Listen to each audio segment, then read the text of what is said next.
All right. Well, good afternoon, everyone. Thank you for joining us. On behalf of Flagler Cares and One Voice for Volusia, welcome to the 2021 Health and Human Services Summit. My name is Tracy Romius, and I will be your moderator for this session. You have joined the session titled The Intersection of Intimate Partner Violence, Substance Use, Mental Health, and Trauma. All of our participants will be muted during the session, but there will be a time for questions and answers at the end. You may raise your hand using the reactions button, or you can write your questions in the chat box, and we will answer them at the end of the session if time allows. If you have requested CEUs for the session, please make sure that your camera remains on throughout the session. Thank you to our sponsors who have made this event possible: Advent Health, Career Source Flagler Volusia, SMA Healthcare, Magellan Complete Care, Department of Children and Families, and the House Next Door.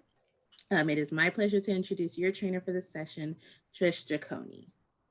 Hello, and thanks, Tracy. I appreciate that. And hello to all of you that are joining me today. My name is Trish Giacone. I am the Chief Executive Officer of the Family Life Center, which is the only certified domestic violence and emergency shelter and certified rape crisis program in Flagler County. I always think it's important for you to know who's putting on any training so that you know where they're coming from. I've been in I've actually been at Family Life Center for 14 years. I am a licensed mental health counselor as well, and I am passionate about working with victims. So it is important for me to make sure that we're sharing as much information as possible. And one of the things I want to say is I am still new to this Zoom thing. I like doing trainings in person because I'm a mover. So if you see my hands, I apologize. I'm going to try and keep them low, but it's just the way I am. Please put your questions in the chat for Tracy, and we will have opportunity to take a break because I know it can be a long 2 hours. I don't know that we're going to take the full 2 hours, but I won't tell if you won't tell, so we'll be good. Okay, so the objectives of this training really are so that there's an understanding of the definition of intimate partner violence. And that's an important piece because we hear the terminology domestic violence. And so we really want to pull out what is intimate partner violence. We want to talk about and learn about the relationship of intimate partner violence and substance use, misuse. We also want to make sure that we gain an understanding of intimate partner violence and mental health issues and recognize ways that we can address that. Because I think that that's an important piece, not just in the work that we do, but in our everyday life with the people that we meet and talk to, and just the people that we love and care about. So I'm going to give you the very generic definition of domestic violence that is identified in Florida statute. So it is any assault, any aggravated assault, battery, aggravated battery, sexual assault, stalking, kidnapping, false imprisonment, any of those things you see on your screen. And it's perpetrated by a family or household, by one family or household member to another family or household member. Now, what's interesting is we can get into what family violence, which includes violence between adults. It can include sisters, brothers, siblings, parent, child. I mean, so that's that family piece of it, which falls under that domestic violence umbrella that I was just talking about. So what's interesting is that when we begin to talk about domestic violence, some people kind of have a hard time really teasing out what is intimate partner violence, what does that mean in relation to domestic violence? And so I always talk about, family violence and intimate partner violence. Those are two sides of the same coin. And so if you think about, any coin in your home, the first side looks one way, the second side looks another way, but it's the same coin. And so essentially, what we want to show is that intimate partner violence is a systemic pattern of abuse and violent behavior, and it's used by one person in an intimate relationship to gain and maintain control from one intimate partner to the other. And so it's distinctive in that it differentiates intimate partners and other family members. So this is not mom and child or mom and adult child. This is not cousins. This is not, we're living that we're blood related per se. This is that we're living in an intimate relationship. And so when we talk about that, it can be same sex, it can be um, heterosexual relationships. But we want to make sure, and that we're recognizing they don't have to be married in order for it to be intimate partner. They can be dating. They don't have to be living together. They can be, but they don't have to be. So we want to make sure that we're putting that full spectrum out there when we talk about intimate partner violence. When we have our conversations with some of our younger folks, they typically ask, well, what does it mean dating? And I'm going to be honest, when we talk about that generational differences, we talk about dating. Let me say, my generation typically talks about dating in the context of, hanging out. We go out to eat. There's an expectation of intimacy. It may typically include sex. Younger folks, not so much. They don't date the same way. It's not about dating and going somewhere. They do a lot of like talking, and now it's social media involvement. And so we really have to kind of be able to tease out what those definitions are when we're speaking to our constituents. We want to make sure that they understand that it's not so black or white. There's a lot of like, okay, let's talk about this relationship. Is there an expectation of intimacy? Not necessarily sex, intimacy, when we're sharing details about our lives and really engaging in what's happening. So we want to make sure that that's part of the conversation. It can include past spouses if they were married, but it doesn't have to. And so you really knowing kind of what that looks like. If we're cohabitating and intimate, then that's a piece of that. But if we're roommates and there is no intimacy, then it doesn't fall under intimate partner violence.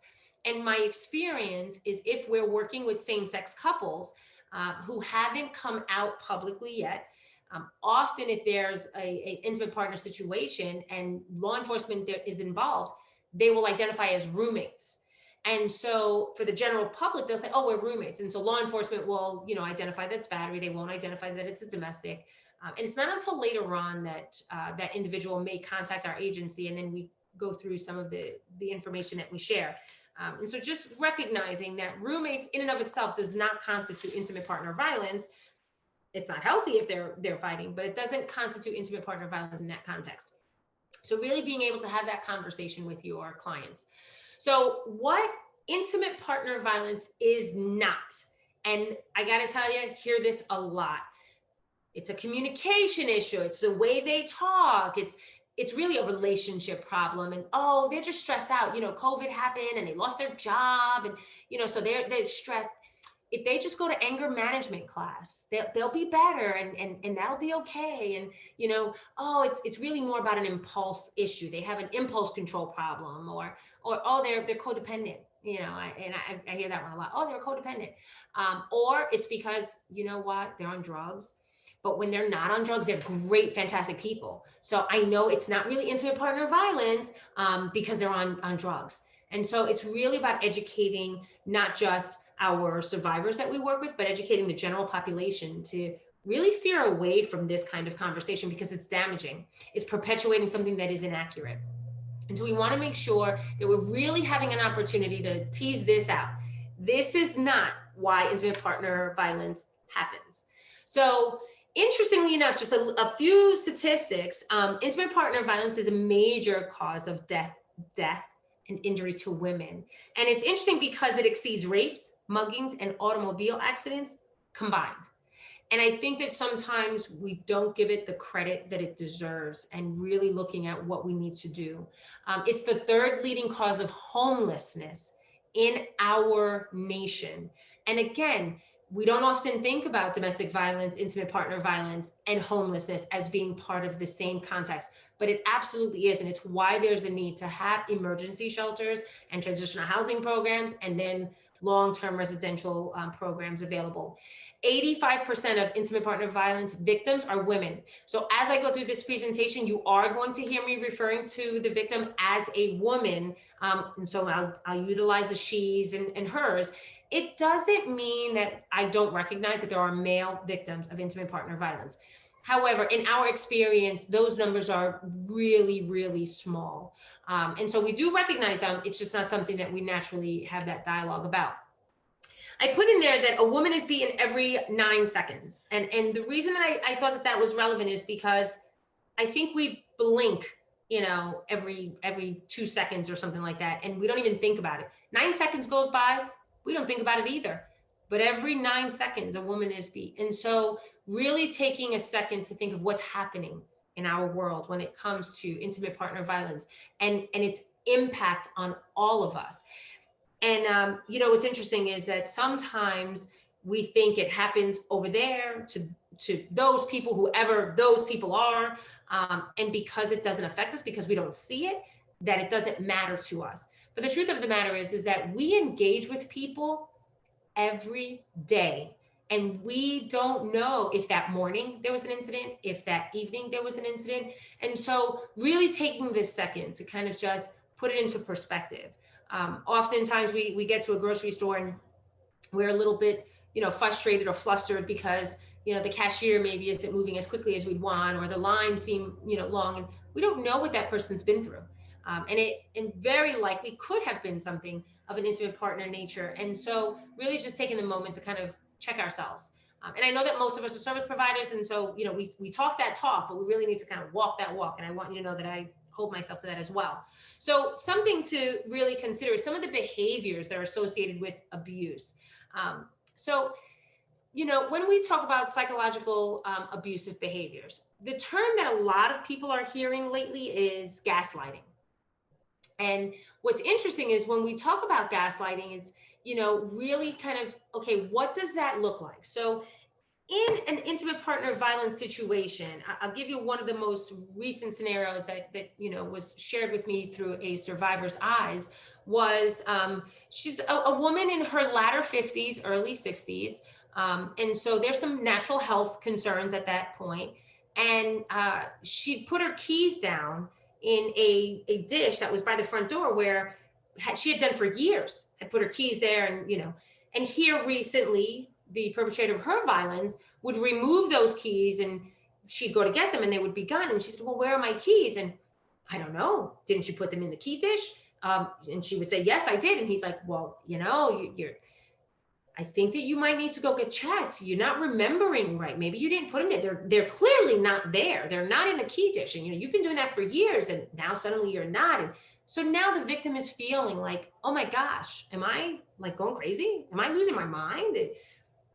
Is this something that I need to get checked out? Is it medical? And so there's this fear suddenly that I don't have all of my faculties. And so it's really incumbent upon us to say, okay, hold on. Let's talk about what that looks like, so that folks get the sense that they're not losing their mind. These are tactics used by a perpetrator of violence. And it's really to keep that victim in an unstable state of mind. And so when they're in an unstable state of mind, the manipulation can happen. And so that perpetrator has an opportunity then to really kind of guide that victim in the direction that they want. So, that perpetrator can say, well, you know what, you can't find your keys. You might not remember where you're going. So I'm going to have to drive you. You're not going to be able to drive anymore. So, let's talk about selling your car, and I'll make sure you get to where you need to go. And so it's kind of this snowball effect that happens. Physically abusive behaviors, we often think of intimate partner violence in the realm of the black eye and the busted lip and these marks on their faces. And again, not that that doesn't happen. We have survivors who come to us and unfortunately have that on their person or from their person. But the truth of the matter is it doesn't need to be visible. We had a survivor who came in and sought services years ago, and law enforcement was called, law enforcement was involved. But unfortunately, it turns out that the perpetrator of violence would push the victim down to the ground and then would kick the victim right under her breast. And so there was bruising, but it was under her breast area. And so really thinking about typically in her case, it was two male law enforcement officers who showed up. And so they're like, well, we don't see any bruising, and so, I mean, at that point, she's been traumatized. And so I'm not pretty confident I'm going to lift up my shirt and show you under my boobs to see bruising. So there are things like that that happen, that it doesn't necessarily mean that because you don't see it, it doesn't happen. But there are abusive behaviors, and it could be biting. The perpetrator of violence may bite the victim in certain areas, beyond just punching and pulling hair, and scratching. So really kind of considering all of those behaviors. There's sexually abusive behaviors, and we talk about sexual abuse in an intimate partner context. They may prevent the victim from protecting herself against pregnancy. They may prevent the victim from protecting herself against STIs. They may force the victim into sex work.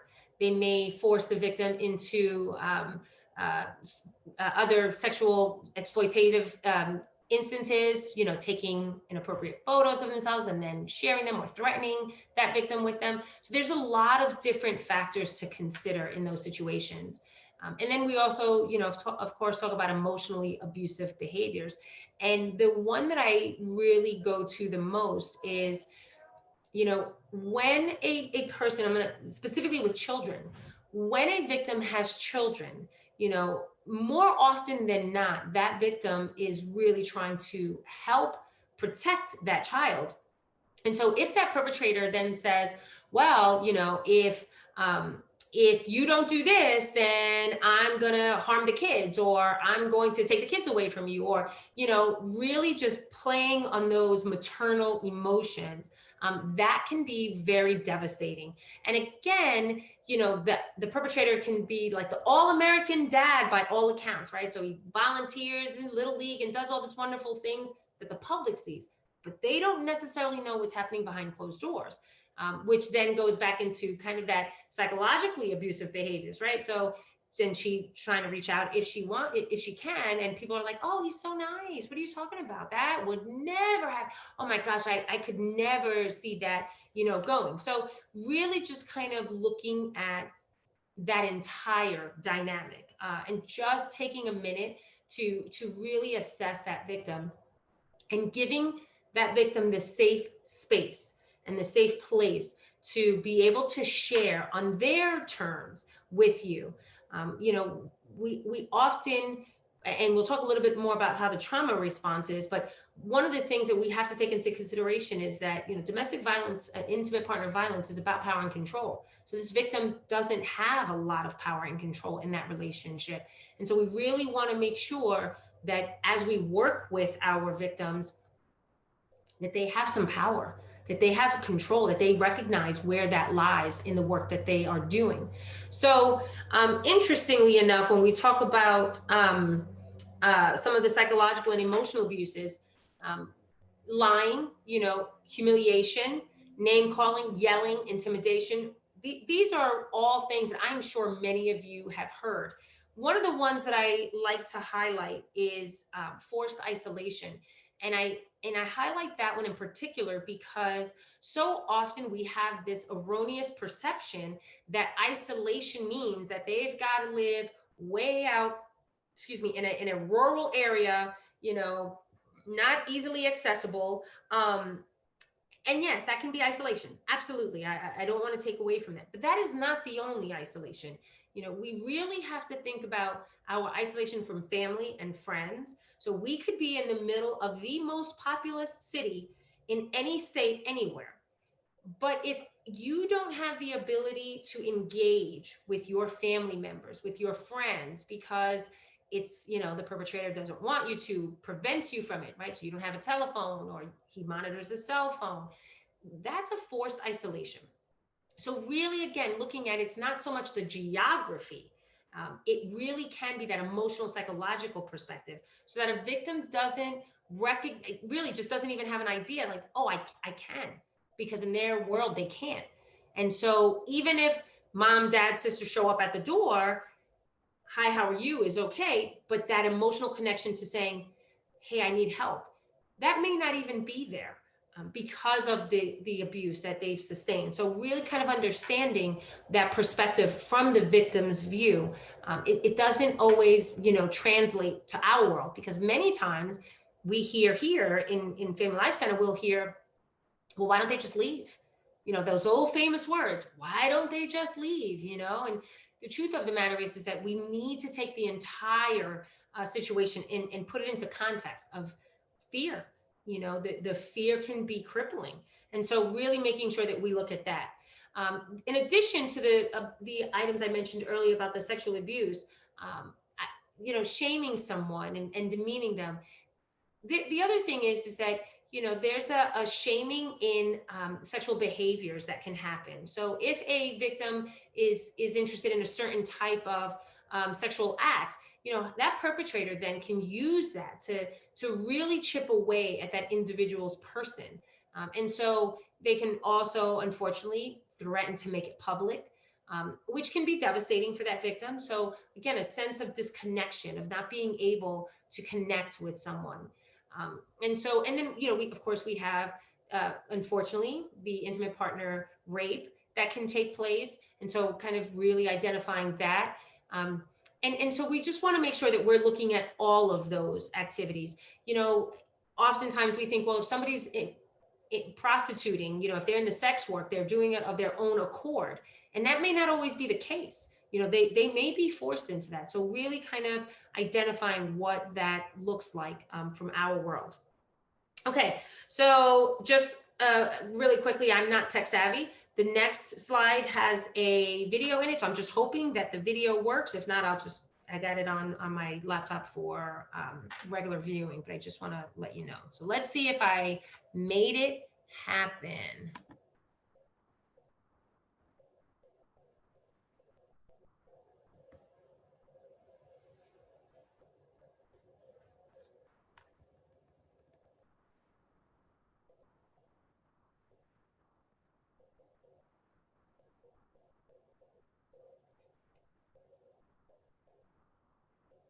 When we first did our research, our focus was on the significance of domestic violence for women's health with a specific focus on injury. Because that's what we believed at the time was the most dramatic presentation and therefore the most significant to women. Even though women were already telling us in the late 70s when we did this research and the early 1980s, violence wasn't the worst part. Over the years, we've been able to amend the understanding of partner abuse that limited it to violence. And we've talked a little bit about the extent to which it involved coercive control. And we rejected the violence model in part because we heard from women themselves about the range of harms that they were experiencing, went way beyond violence, the range of tactics and so forth. We also got rid of the violence model because it completely failed us as a guide to intervention. And this was because we learned that the expectation with respect to violence, that we could assess the seriousness of abuse by the level of injury that it inflicted, completely masked the realities of women's lives which were that while there were acts of significant injurious violence, these were mere punctuations in a lengthy history of physical and sexual abuse, most of which fell below the radar set by police or emergency rooms or social workers or others to identify abuse because they didn't cause injury. Nevertheless, the cumulative effects were devastating. Okay, so what that professor is talking about, and hold on because now.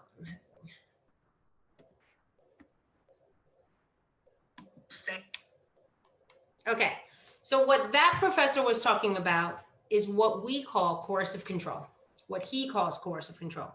And it is the most destructive and widespread form of intimate partner violence in the US. And most people really don't understand what coercive control is. And so it's, you know, for us, really taking the time to tease this portion out is very important. So one of the things I'm going to say is that I know that you guys are muted now.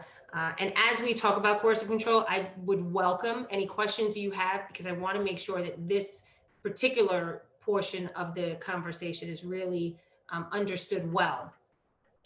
When we're talking about coercive control, it is not it may not include physical violence. And if it does include physical violence, it's not just physical violence. Coercive control is that kind of incessant, behind the scenes, destructive behavior that's taking place to manipulate a victim into doing what that perpetrator wants them to do. And so it's really important for us to kind of understand that. The way that that's recognized for us is, really looking at the activities, really trying to tease out who has the power and how do they have that power and what does that look like. So I'm going to liken it to law enforcement, right? So if law enforcement shows up at a home because there's domestic violence, or they're there because of the neighbors calling, they heard some stuff. And so law enforcement shows up, they're trained to look at what the landscape looks like. So they're going to look at the turned over tables, they're going to look at the broken windows, they're going to look at what the house looks like, right? And then they're also going to assess the people in front of them. They're going to identify if the people in front of them are, kind of sound mind, right? Can answer questions, their name, things like that. Just kind of give a brief assessment of that person's mental capacity. What then that law enforcement officer is going to make a decision based on what they see, right? Because what they're seeing is this home in disarray, right? That's what they're seeing. Here's the thing, is when we take a moment to begin to say, okay, what happened here? Who has the power in this space? Who is the one that really is manipulating the situation? Because what unfortunately can happen is, as manipulation is taking place in that home and that victim is becoming increasingly more frustrated in the situation that's happening, that victim may walk by a table and throw the chair down, right? And so the victim threw the chair down, but law enforcement comes in and is, oh, you know what? Then that person is the primary aggressor. But the reality is it wasn't the victim who threw the chair down that was part of that control issue. Right? That was a response to, not the coercive control itself. So really take it into consideration, what happened? What led up to that? Who is that? Who is the one with the power in that? And how are they using that in a way to harm the other partner? And so really making sure that we recognize that. The truth of the matter is, and I say this all the time, if there is fear in the room, there cannot be any consent to, right? So if I'm fearful, I can't readily make a decision on my own because I'm afraid of the consequences that are going to happen. And that fear is being instilled in me by that perpetrator of violence. And so they're going to control. And listen, they don't have to be physical with me. They could threaten to take my kids, or they can threaten to deport me if I'm not here legally. I mean, there's a myriad of things that can be used, and we don't always know what that is. So really kind of looking at, what does that mean for a victim? Looking at that deeper issue. Bruises heal, and we know that the bruises heal. That coercive control, and that takes a long time, if ever, for someone to get up from under that. And so really thinking about that as we engage in conversation with the folks that we serve and with our family members. Because again, the outside picture can be all good, but it's that inside, like what's happening? Do they have the ability to make decisions independently, autonomously, without fear of? And so that's a really key piece of information. And so the terminology for that is coercive control. Unfortunately, coercive control is frankly, it's a combination of tactics. And so it's not always external. We don't always see it, and it's hard for us to identify it. It's nearly impossible for law enforcement to identify it. So it's not something that we can say, okay, they need to go to jail for that, because it's not something that's readily visible. So we want to make sure as service providers that we're looking at the combination of tactics that are happening, rather than it being, oh my God, she keeps going back to him, or oh my God, this, or why hasn't she left him yet, or what, really taking that entire picture and understanding what is happening, what is going on in the world of that victim, that we can really kind of get to the ick of it, really down into the deep of it and say, hey, what's going on? The physical violence is just one piece, and not one that's used as often as people think, in comparison to the coercive control. I mean, it's used often, but it's not coercive control. And that starts really right from a pretty early stage. So just kind of paying attention to that. Is there any questions about the coercive control? Again, that one to me is kind of a big one. I want to make sure that we kind of tease that out, have time for that. Tracy, are you seeing anything? Okay, excellent. I know I have the tough time. I have the after lunch crowd, so it can be a little bit tough. I get it. But I just want to make sure that, we're giving space so that we're having that opportunity to dialogue. Okay, so you guys have probably heard about trauma, and more trauma today. So just, really briefly, I just want to make sure that we're all on the same page with what, trauma is, the very simple kind of a deeply distressing or disturbing experience. We know that. When we talk about, complex trauma, we're talking about multiple trauma, and again, and I think I address it a little later, but there's like the little t trauma and then the big T trauma. And so we want to make sure that we're identifying, how has those experiences, whether big T or little t, how did those experiences shape my brain, my body? What does that mean? And for any of you who haven't had a chance to, or it's been a long time, I highly recommend reading the trauma, The Body Keeps the Score, by Vander Kolk. That's a fantastic book, and I mean it sincerely. I highly recommend it. But how did that incident change my physiological self? What does that look like? So when we talk about trauma and traumatic events, we really are looking at events that are either harmful to us or that are perceived as harmful to my person, whether physical or emotional. Typically it's overwhelming, for an individual. A lot of times it creates these intense feelings, and we don't always have the time or the opportunity to tease out those feelings. But it just kind of, comes on us, and fear is usually one of them, but, again, lots and lots of feelings. In that same vein is that there is typically a feeling of a lack of control, that this is happening to me and I don't have a way to make it stop. And so, and again, that's a key piece when we're talking about intimate partner violence and the trauma experienced by that victim. And we're talking about, trauma, right? So this is traumatic. This is a traumatic experience for victims. So it leaves us feeling helpless, in that moment that it's happening. And so really kind of understanding that feeling. And I tell people it often changes the way that you look at the world. And sometimes it's for a little while, sometimes it's for a long while. It all depends on the person, but it changes, your perception of things. And you kind of have to take a moment and really take a deep breath. Not only can it change the way you see the world, but it can change the way you see yourself. And your person and your responsibility, and then your person in the world. And what does that look like now? So really looking at, again, those big T's and little T's.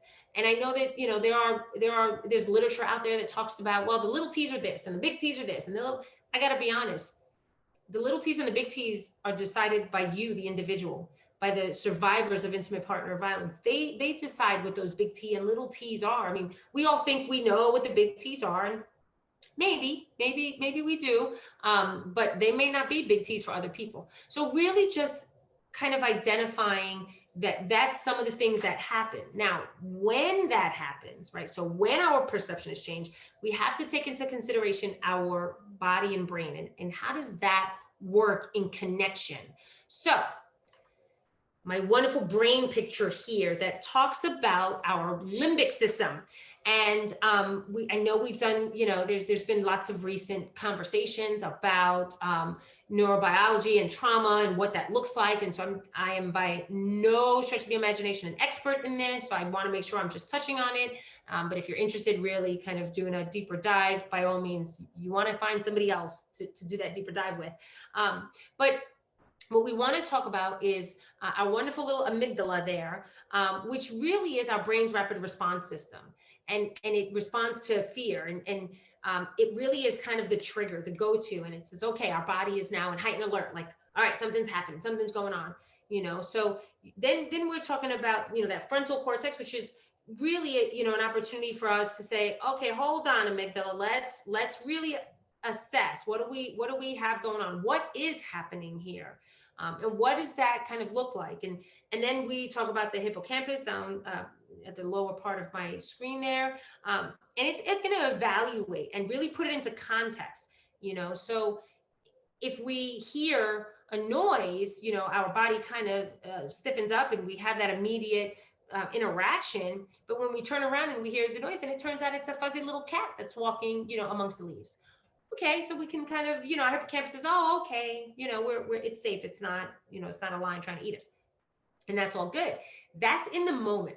But as time goes on and we're looking at, our life, when we when we experience a traumatic event, this changes.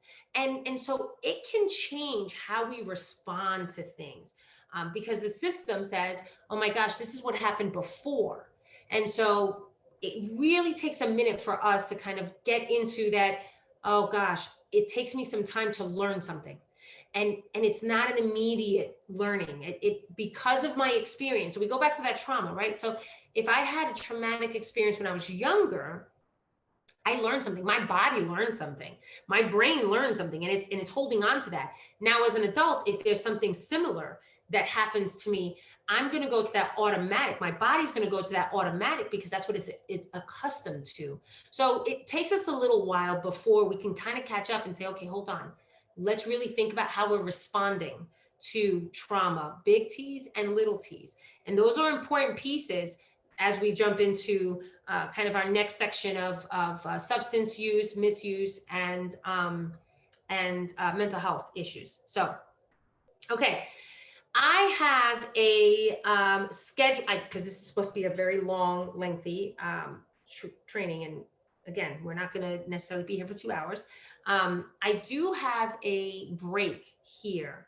So is everybody amenable to taking a 10-minute break, or are we good to kind of just plow through? And you tell me, what are you thinking? Put it in the chat. Yes, break, no break. And then Tracy will let us know. I'm thinking maybe about 10 minutes if you want, just to kind of get up, stretch after the lunch plenary talk, which was good.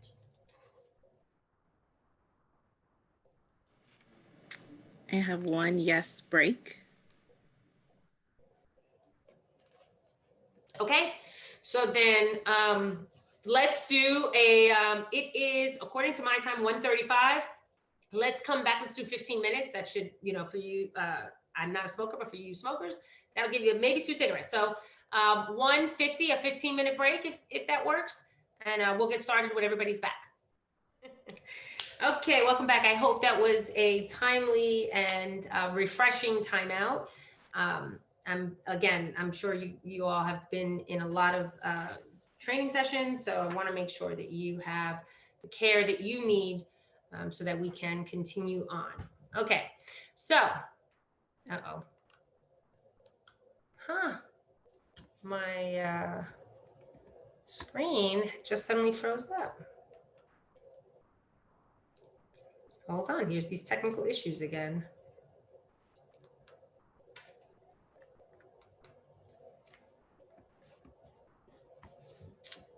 I wonder why it was just working. Okay, all right. Okay, so not sure why the delay there. So let's talk a little bit about stress. So when we talk about stress, we talk a little bit about acute stress, right? So when we become stressed out in the moment, it can at times enhance our memory, our energy, replenish that kind of go. We got to get something done. I often hear individuals talk about they're better under pressure. They operate much more efficiently, and so that happens, right? Where we kind of have, and it's a big burst of stress. We oh my gosh, I got this deadline or what have you. But in the long term, when we get into that chronic stress phase, it is not good for our system. It really can cause long-term issues, and so we want to make sure and kind of identify what are some of those acute situations, but then those chronic stress issues. And why that's important in the context of intimate partner violence is because there's a chronic stress that's happening with victims as they're trying to navigate survival. And so they're really considering all of these other factors, so as we think about that, and I'm gonna let me, hopefully it goes to the next screen. As we think about that, I want us to think about, kind of on the go, right? So as depicted in this picture, we've got sexual harassment in the workplace, history of rape, witnessed intimate partner violence as a child, experienced homelessness, bad credit, alcoholic parent. And then we've got that little bag down way on the other side that essentially is all of those secrets that we haven't yet reconciled, and so we kind of carry those around with us, all of those things, and then I'm sure a million more that I could not even consider and fathom are attached to us. And so in the interim, we're trying to get to that other place, and in a lot of times, if we're a parent, our children are at the forefront of that, but we are just really kind of carrying all of this stress, this chronic stress, which again typically suppresses the immune system. It's contrary to healthy. It can discombobulate our memory and really keep us in a place of like, wait, what happened? When did that happen? How did that happen? And so it also talks about how it can affect us physically, which again, I go back to that, the body keeps a scorebook because it affects our brain, but it also affects our body, our bone density. It affects our muscle growth. I mean, we're talking about a genuine reshifting in our metabolism in our system, just kind of a shock to it all. And so, a lot of times when we stress, the outward experience is sweating, and maybe we're a little bit increased heart rate, and maybe we're breathing a little bit faster. On the inside, our adrenaline is pumping Kool-Aid, and our awareness heightens, and suddenly our body is in this really heightened place of observance that's going on. It can affect the way we our bowel movements and things like that. Like, it really can take an internal, it can wreak havoc on our internal system. Now, when we think about, a victim in this context and in that stress and all of these things, this is typically what we kind of, okay, this is the stresses that they're bringing. This is kind of what they've got going on. And so one of the things that, we want to be thoughtful to is any cultural considerations that are important for us. And so, we have, even in that picture alone, it's a woman with all of these other things that are going on. But the truth of the matter is that there's a lot of women who are coming into this country from developing countries, or that have a different perspective of what intimate partner violence is, just because of their culture, or they're in a different cultural category than maybe the average person. And so we really need to then begin to consider that. So here is a victim who is also has some disabilities in a wheelchair, and yet this victim is tagged and marred by all of those other incidences of stress that we're talking about, and still responsible for taking care of children. And so really kind of taking a minute to identify that and look at, it's not to really challenge the way we look at victims and really wonder some of the other factors that contribute to her method of survival. Because, I firmly believe that victims are making the best decisions they could make in the moment that they're making them for themselves. We don't always necessarily agree with that, but we're also not the one sitting in the situation that this victim is sitting in or standing in this situation. Another thing to consider is um, religious beliefs. What does that look like for a victim of intimate partner violence? Because in many cultures, it may not even be identified as intimate partner violence. And as service providers, what definition are we imparting on victims? And I have had conversations with folks who have said, well, Patricia, they're here in the United States. And so they, this is the law here and da, da, da. And the answer is yes. I'm not saying that it's not a crime. That's not what I'm saying. What I'm saying is that there has to be a consideration for that victim and what is going on. Really taking a second to kind of just step in their wheelchair or step in their shoes or step on their praying mat to kind of have a moment to really think about what that looks like. And then we have folks who are gender nonconforming or identify in different ways. And what does that look like for a victim of intimate partner violence who also may have a substance abuse issue and may also have a mental health issue? So there are still lots of things that are going on. You still carry all of these items of stress and life that's on you. And really kind of, again, identifying what are some of those cultural norms for that victim? What do I need to look at in consideration of that? And so one of the things that I looked into in preparation for this particular training was I wanted to look at some themes, right? So there are differences in culture. So we have those that have a very collectivistic mindset. So, cultures that are very much about the family unit, the town, things like that. Typically in the United States, we are very individualistic. So it's sometimes hard for us to identify what that looks like from that collectivistic mindset. But it can lead to some barriers for victims reaching out for services because of their culture. And so really taking a minute to consider, and I just pulled a few of them. I'm confident there's a myriad of information out there on other cultures. I just pulled these out because I thought it was a significant, it really displayed an opportunity for significance when we talk about culture.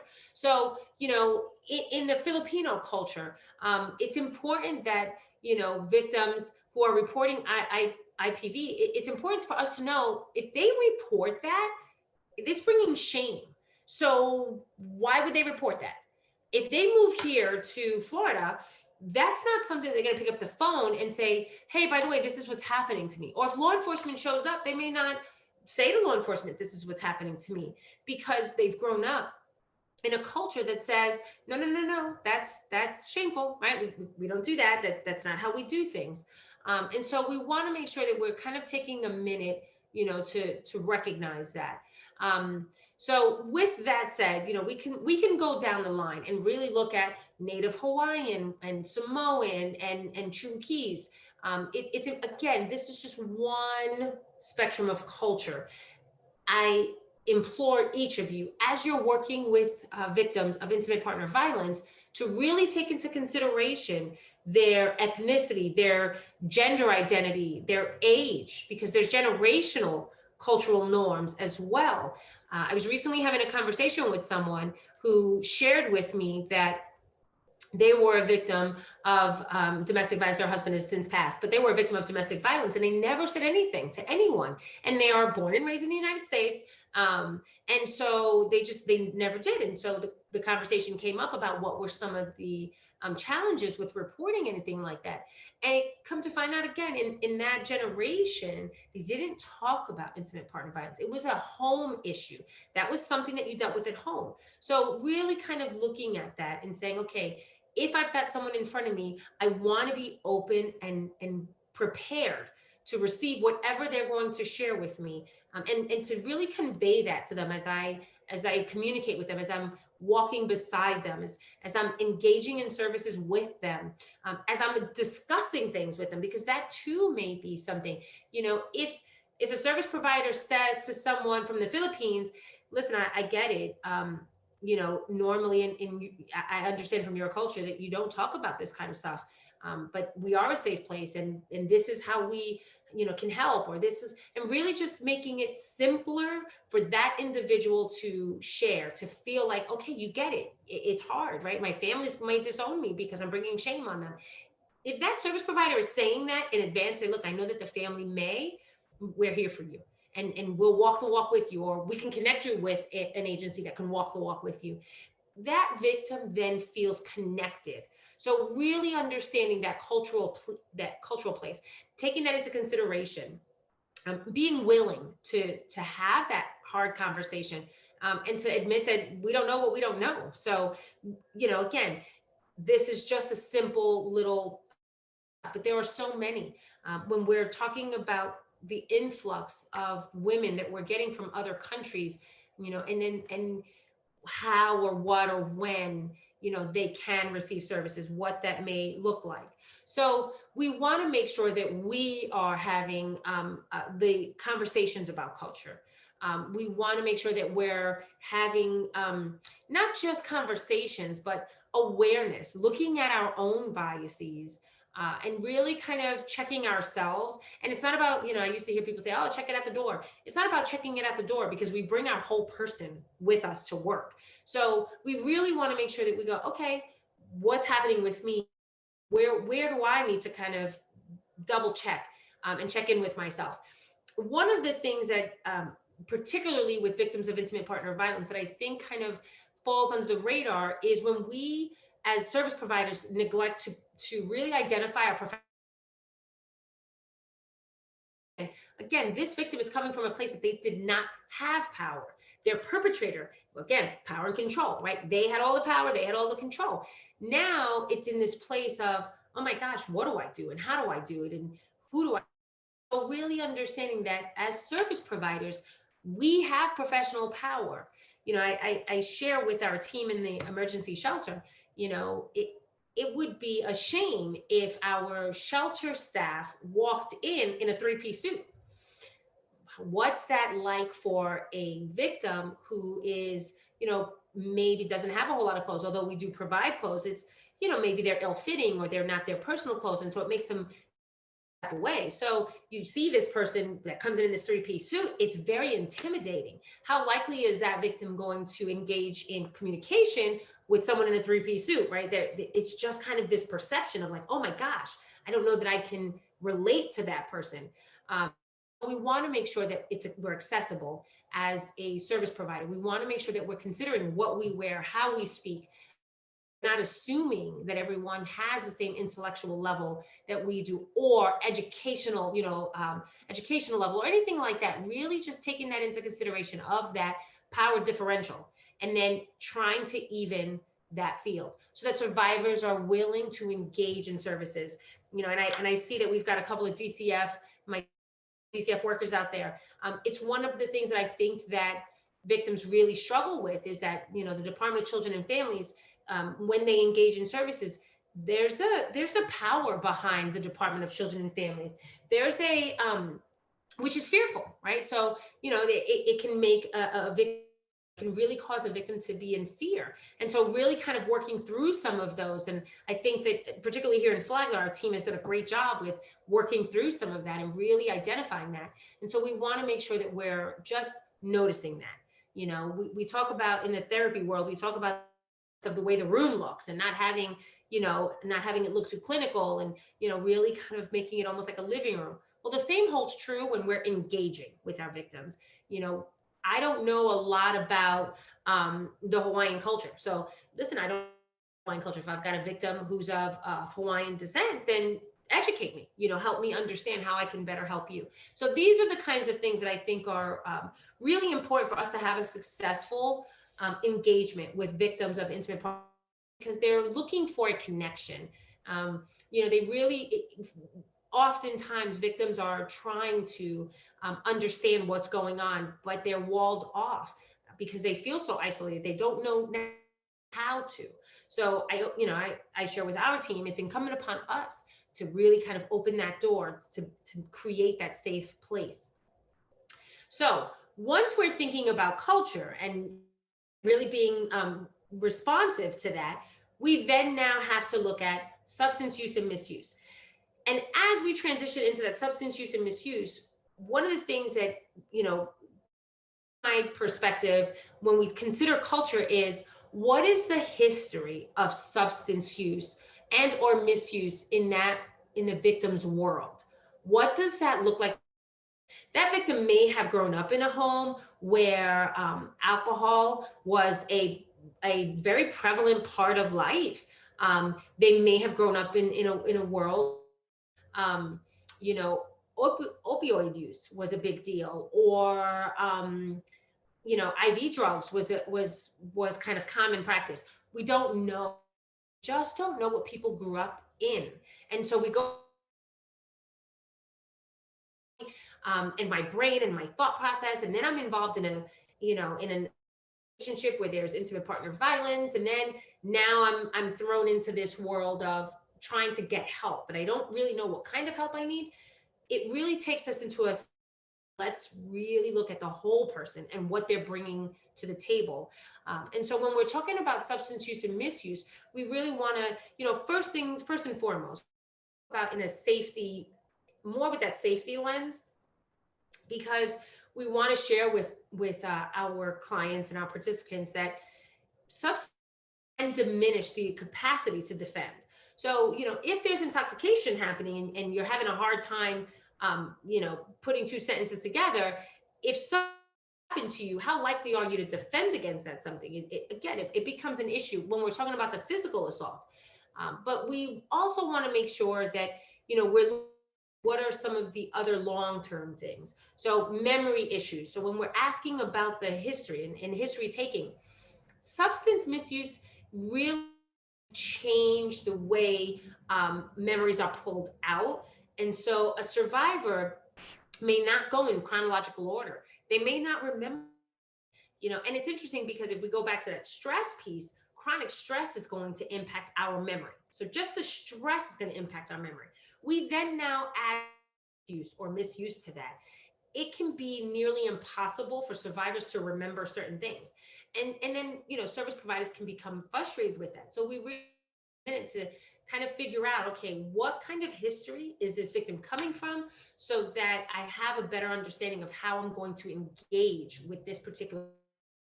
And everything is not going to come out in chronological order. I've had the opportunity over the years that I've been here to work with in our judicial system. And when now, thank God, we have an attorney who helps with injunctions. But back years ago, we didn't. We would work with survivors in completing their injunction paperwork.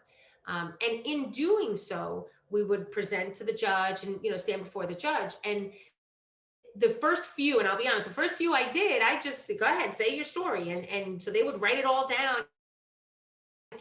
And one of the first was, Trish, I need some order to this. They just kind of put stuff on paper and it's like all over the place. And I don't know what's happening now versus what happened 10 years ago. And I can't necessarily use what happened. And so finally, okay, that's not necessarily how victims normally, naturally, if there's been substance misuse issues. Understand, okay, have them write it all down, just, in the office, kind of blob it out, and then they can go back and do, okay, step 1, step 2, step 3, and really working with them in looking at what, best help them. And then we started seeing a change in whether or not they were getting orders, which again was a huge turnaround and eye opener for me. Really kind of looking at what that, knowing that, and then getting their history. And I'll say this, often there are people who say, well, victims are not honest about their substance use or their misuse, or they may not be honest about the perpetrator of violence's use or misuse because they're afraid of potentially losing the kids or being evicted or other things that can happen. And the answer is yes, there is a fear there because there's other entities that have power over them, right? So no, you're not going to get 100% response from victims. What can happen is the understanding that I'm a safe environment to talk about substance use and misuse. And victims of intimate partner violence, they're pretty astute at kind of reading people and figuring out someone not by their words but by their physical demeanor, nonverbal cues. And so if it's not a safe place, they're not going to share their substance use or their misuse with you. And so we want to make sure that we're kind of checking in there and really find what that looks like. You know, some occurs on average, on average, it says between about 40 and 60% in domestic violence cases. And that's from what's reported. And so a lot of times they're not going to report it, but that's a significant amount. 40 to 60% of intimate partner violence cases report this misuse or abuse in there. They also found that on days of particularly alcohol. So just so you know, although it runs the gamut, talking about alcohol. And so male perpetrators, they are perpetrators of violence. In 20% of those instances, they've identified drug user or abuser. And so, we've also had other studies that we've researched that said individuals who have had intimate partner violence, it was more severe, the violence that they instituted when they were high. So we know that there's substance abuse. It could be on both sides. It could be on the side of the victim and the perpetrator of violence. Looking at what does that mean? That means that we probably need some more substance abuse centers to assist these individuals. Although it does not, and I cannot stress this enough, substance use or misuse doesn't create domestic violence or intimate.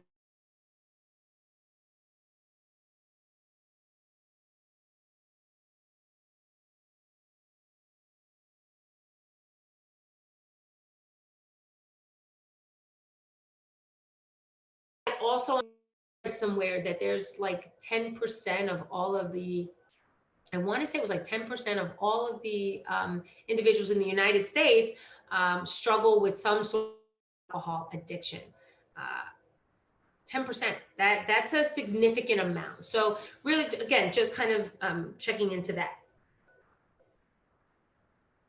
Okay, so when we talk about any kind of clinical interventions working with women who are abused, we really want to make sure, as I mentioned earlier, we just want to make sure at that cultural, our cultural capacity and our cultural competence. And we subscribe to the empowerment. I apologize. They decided to side right in front of my window. So I apologize if you're having a hard time hearing me. Of course, I'm going to do it now. So we really about empowering the victim, helping that victim find autonomy and individualism as they go through our program, really looking at the person and providing some coping strategies that are going to be helpful, culturally relevant. We want to focus on the victim, not so much the symptoms, behavior, because again, if we get to the root of the issue, then symptoms and behavior will naturally evolve. So that's an important piece. Now, let's talk about mental health. Switch gears a little bit. So when we're talking about mental health, we have to think about mental health kind of on a continuum, right? So we all, as humans, struggle with grief. There are times that we're not feeling our best, and maybe we're feeling a little depressed, or we've recently gone through an experience that has a little bit disconnected. And so that's actually pretty common. There isn't anything wrong with that. What we want when we talk about health in the context of the work that we do, we're really looking at mental health that affects our daily living. When something affects our daily living, our daily activities, that's when we kind of have to pause and say, okay, hold on. What's going on, right? So really looking at what does that mean. And so although mental illness is a term that's utilized, we want to make sure that we're kind of being thoughtful to how we utilize that terminology, because mental illness is kind of a general term. And so we have moments. We have moments. Um, and so we need a self-care day. We need a vacation, things like that. We just check out for a minute, and that's okay. When we're talking about victims of intimate partner violence, we really have to consider what does that look like for them. And so just being a victim of intimate partner violence does not in and of itself mean you have a mental illness. And I'm amazed at how many people will equate those two. And that's not how that works. We all live through traumatic experiences. It's terrible to go through it, awful, and there are times that we need a few days to kind of get through it, but it doesn't mean that my mental being is irrelevant or in a risky place. So I want to, I'm going to pause here just because oftentimes, particularly in the judicial, even beyond, there's an idea that intimate partner violence, victims need to, oh, well, you got to go get mental health services. You got to get mental health services. I'm not saying that helping a victim counseling is bad. That's not what I'm saying. You have to take into consideration when a victim is required to go to mental health, a mental health facility. 9 out of 10 times, that mental health facility diagnosis. That diagnosis is now going to follow them. And good, bad, or indifferent, it's going to follow them. And that can create some challenges for victims. And so really what that looks like. And I'm saying this not only as an advocate in the DV world, I can say that as a mental health provider, really thinking about these labels that we're putting on folks. Do I think that that a diagnosis is important? Absolutely. Absolutely. I don't deny that. There are many instances where it is. But it's really, we have to be thoughtful about what that looks like. The minute we start putting labels, we kind of got to take a step back and say, okay, what are we doing to survivors? They're just trying to survive, right? It doesn't mean that they're bipolar, schizophrenic. They're trying to survive. They're going through, and I'm so grateful that the DSM-5 has identification of trauma and trauma and things like that, and beyond just PTSD, because PTSD is one of them, but not the only thing. Typically, what I see is that victims do end up with post-traumatic stress disorder, but they kind of get there, right? When they're in that point, when they're in the throes of crisis, they're not necessarily going to identify, oh my gosh, because there are stages. So it's that, the crisis is going on. They're just thinking survival mode. So, really kind of looking at what that may mean. If I'm not sure where my next meal is coming from or where I'm going to get housing, I cannot begin to wrap my head around, oh my gosh, I may be experiencing post-traumatic stress disorder, or I might be bipolar, or anything of the kind. So really kind of stabilizing that immediate crisis, and then really kind of teasing that out and saying, okay, is what this person going through what the average person feel? Do they look similar? So just kind of identifying that it's not an automatic. Victims of intimate partner violence they're not automatically, I know none of you use this, but they're not automatically crazy, because unfortunately I've heard that where they're like, oh, they're just crazy. No, they're not crazy. They're in crisis. They've undergone a severe, significant, typically big T trauma. Do some of them experience PTSD? Absolutely. Do all of them experience it? They do not. Do some of them experience depression? Again, of course. Some of them experience anxiety, but not all of them. Not everyone has these experiences. So we really have to take on. If you got into a car accident and you're afraid of getting into the car, right after, okay, right? Car accident could be pretty traumatizing. Absolutely. If you're afraid to drive that car, within the next 6 months, Okay, we might have to talk about that because that sounds like that might be a bit of a problem there. Similar situation with victims of domestic violence and intimate partner violence is they just went through a major significant change. They may have lost their home in the process. They may have lost their child in the process. They're in crisis mode. So they probably don't want to talk to people, in that moment. I get it. 6 months later, we might on, and really assessing it from that perspective. Excuse me. I mentioned earlier about the gaslighting, which is a form of psychological abuse.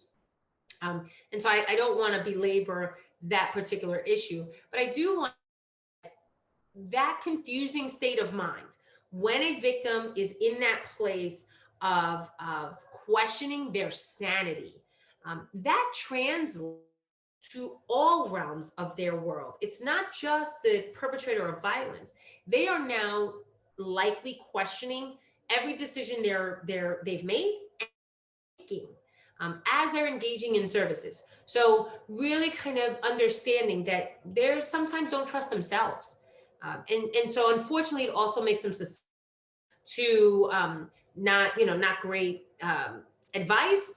But the reality is that this is the importance of having good, healthy individuals, service providers that can help guide them in the right direction. Okay, so I just wanted to include here that according to research, that egalitarian family power structure is the most beneficial toward reducing gender equality. And I got this, it was specifically Ethiopia. Again, I'm very mindful of culture. Now, I know that we don't have a significant Ethiopian population in Flagler. What I thought though, when I put this on, the idea that, we have to look at power, the family power. And it goes back to my conversation earlier about that coercive control. Who has the power in that family? And so if we're looking at an egalitarian family, then the truth of the matter is that typically you're not having intimate partner violence because we're all, we're all in the same place. But if we don't have that environment, then asking one person or another, in this instance, I'll give you an example. In this instance, we're talking about mental health. If I show up at an intimate partner violence situation with law enforcement, victim is emotionally distraught because of her experiences, and law enforcement turns to the perpetrator and says, well, what's going on? And he says, oh, she didn't take her medication. She's crazy, she's off the rocker, blah, blah, blah. And he's calm and collected as he's saying that. Meanwhile, the officer looks over and she's, emotional and crying. And I would hope that officer would take the second to kind of say, wait a minute, hold on here, right? It's not about mental health issues. Everything looks good, but is good? And is it an egalitarian family power structure, or is it coercive control where I've got to look good as the perpetrator of violence and kind of point the finger to, she's the crazy one, she's the one who's got the issues. So really just kind of thinking about that, which is why I put that there, because it's similar in the service field. We get referral information. Sometimes we get just one-sided view. Do a deeper dive, asking you to do a deeper dive. Okay, so when we're talking about, and this goes back to my point about diagnosing, diagnosing can be detrimental to victims. It can affect their insurance ability and capability, absolutely affect divorce court proceedings. One of my earliest involvements with the family, mom lost custody of her children. She was a diagnosed bipolar, diagnosed with. And unfortunately, that's exactly what was used against her. Interestingly enough, mom was taking medication. She was on her medication. She was at the time. Unfortunately, in that instance, which I'm happy to say, mom lived here, but this court case was not in Flagler County. But that judge had a very view of someone who has bipolar and thought that she would not be fit to provide support to her child. And so she lost custodial rights to her child. And so, again, one of those things to just consider, what is that going to look like for survivors? there, it can affect employment. Certain employers are going to diagnosis if shared, and that can be an issue. The same holds true in the military. So I have a sister who's in the military, and it's interesting because we about domestic violence, sexual assault, and all of that, and intimate partner violence in military, and they offer free, as part of being in the military, they offer mental health services. Most of their soldiers do not utilize the mental health services on post because it could affect their ability to be promotable. So they're looking at getting it, off base, paying cash, which becomes a financial burden. They won't. Maybe a few, but that's it. And it goes back to the diagnosing piece. So really kind of taking that into thought. And so when we're talking about mental health, remember that physical safety is important. When we do our safety planning, yes, knowing your person, being aware of your outside, but the emotional safety is equally as important. And that includes you as service providers, really thinking about, are you a safe place, and how do you exhibit that safe environment? What is that? How does that victim know that it is a safe place?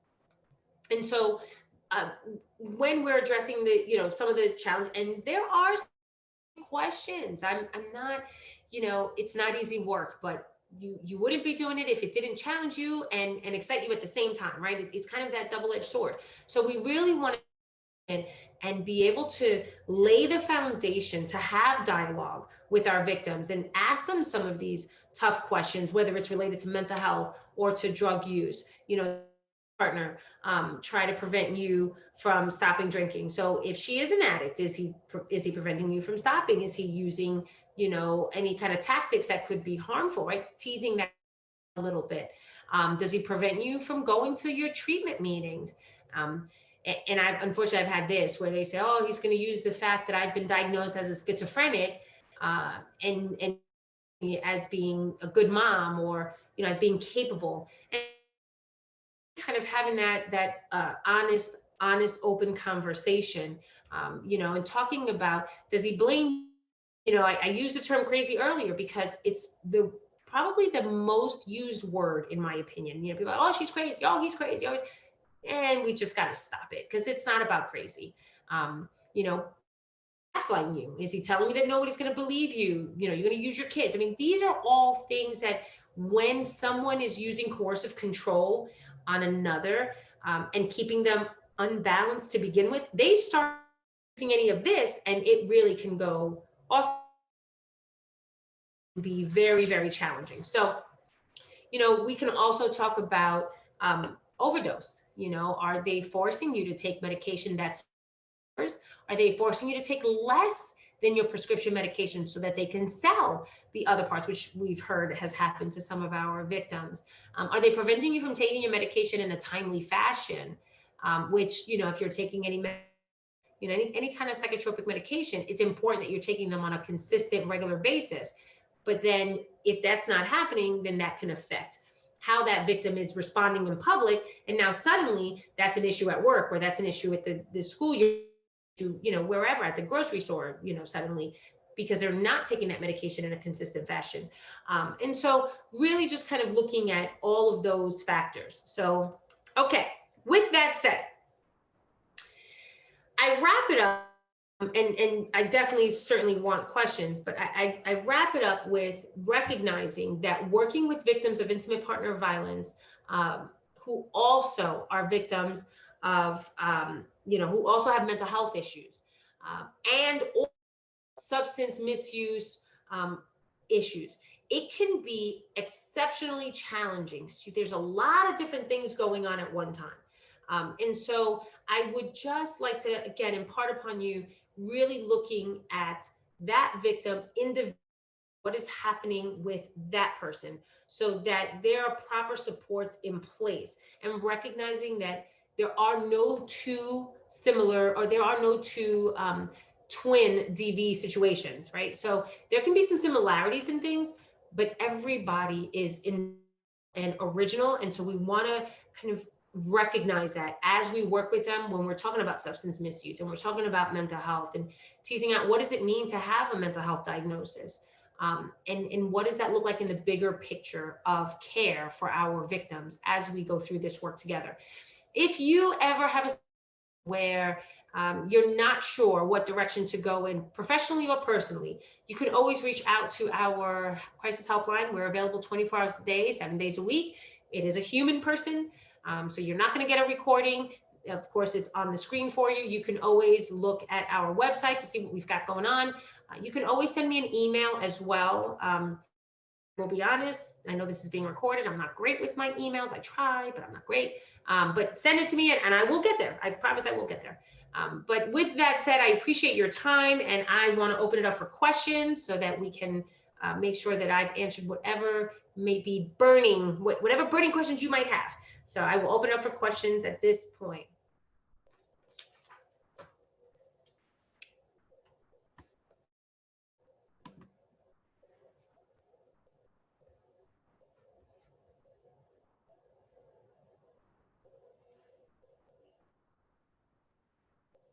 Are you seeing anything, Tracy?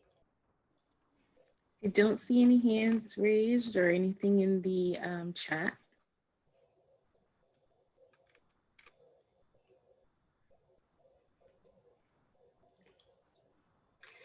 Okay. Someone says, no, thank you. This is very informative and great presentation.